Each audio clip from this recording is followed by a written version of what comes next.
Ngizothanda ukuthi ngikubingelele ngiphinde futhi ngikwamukele khona la kuZimi Live.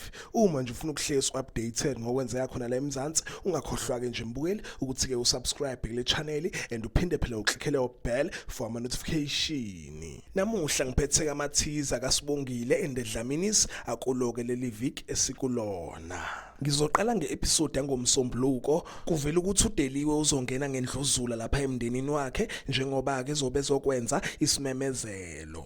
Baphinde baveza futhi ukuthi ke uNomalanga uzozithola ebambene nezibophezelo zikaNomfundo engazelele.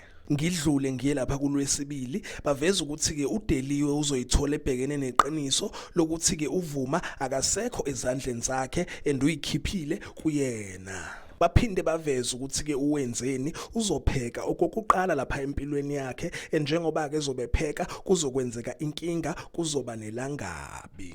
Ngidluleke mbukeli ngiye lapha kulwesithathu baveza ukuthi ke uNomalanga uzoqamba amanga akhe azobevala indaba yakhe yokuthi eyobona udokotela. Baphinde baveza ukuthi kuzoba nzima for ukhuzwayo ngenxa yesimo azobebhekene naso. Nowenzeni uzobexa kwama audition okupheka. Kunjalo ke nje mbukeli kusazoshuba aphela lapha kamathize ethu ngiyophinda futhi ngibuye namanye uyazi ke mina ngihlezi ngikhona for wena ngicela ke nje mbukeli ukuthi ungakhohlwa ukuthi ulike and ke usubscribe ake ngithi ke nje danke ngiyazi bongela.